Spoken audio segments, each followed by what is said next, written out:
Helicopter भी हमले को तैयार है। ईरानी सैन्य ठिकानों पर भी हमला हो सकता है और तीसरे चरण में थर्ड फेज में युद्धपोत से मिसाइल लॉन्च की जा सकती है, जिसमें ड्रोन सबमरीन से द्वीप पर हमला किया जा सकता है। इस दौरान ईरान के सीक्रेट बेस को तबाह कर देगा अमेरिका। हालांकि इसके बारे में अमेरिकी रक्षा मंत्री पीट हेग्सेथ ने इशारा दे दिया है। कुछ घंटे पहले उन्होंने कहा था अमेरिकी नौसेना जहाजों को रोटेट करके ईरान पर समुद्री नाकाबंदी लंबे समय तक बनाए रख सकती है।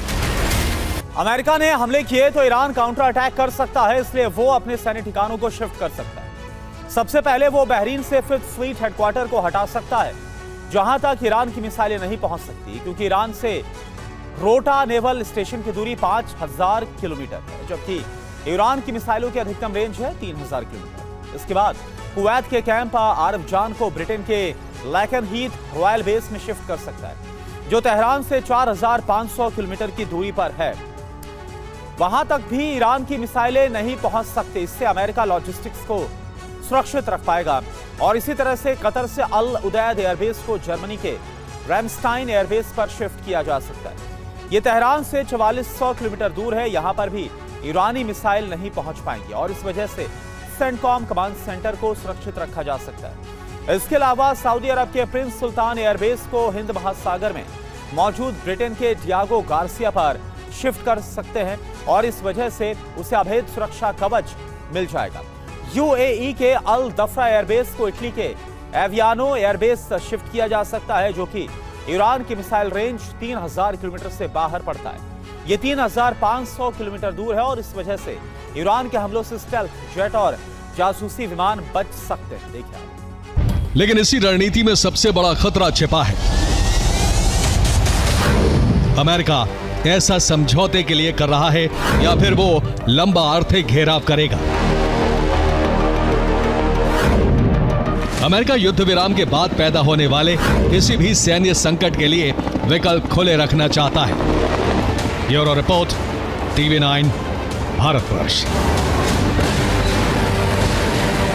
अरब में युद्ध विराम की घड़ी खत्म हो रही, लेकिन असली सवाल यह है कि इसके बाद मिसाइलें शांत होंगी या फिर युद्ध का नया दौर शुरू होगा। अमेरिका की सैन्य और कूटनीतिक हलचल ने इस सस्पेंस को और ज्यादा गहरा कर दिया। एक तरफ वॉशिंगटन ईरान पर दबाव बढ़ाने के विकल्प तैयार कर रहा है और दूसरी तरफ तेहरान भी पीछे हटने के संकेत नहीं दे रहा। यानी होर्मुज से लेकर अरब सागर तक तनाव की एक ऐसी लकीर खिंच चुकी है जहां पर एक गलत फैसला पूरे खाड़ी क्षेत्र को फिर से संकट में धकेल सकता है। अरब देशों के लिए अगले 24 घंटे काफी ज्यादा अहम है, क्योंकि ईरान को लेकर अमेरिका बहुत बड़ा फैसला ले सकता है। ऐसे संकेत मिल रहे हैं कि युद्ध विराम की मियाद खत्म होने के इंतजार में ट्रंप थे, अब वो कुछ बड़ा करने वाले हैं। पहला संकेत है ट्रंप कैंप डेविड पहुंच गए हैं। दूसरा संकेत है अरब सागर में यूएसएस जॉर्ज बुश को बड़े ऑपरेशन की जिम्मेदारी दी गई है। तीसरा संकेत है अमेरिकी विदेश मंत्री मार्को रूबियो सेंटकॉम मुख्यालय पहुंच गए हैं। चौथा संकेत है अमेरिकी सैन्य लॉजिस्टिक्स को ईरान के जवाबी हमलों से बचाने का प्लान बन गया है। अमेरिकी इतिहास में कैंप डेविड का इस्तेमाल ऐसे दौर में हुआ है जब कैमरों की रोशनी से दूर बैठकर बड़े कूटनीतिक और राष्ट्रीय सुरक्षा फैसलों पर चर्चा करनी होती है।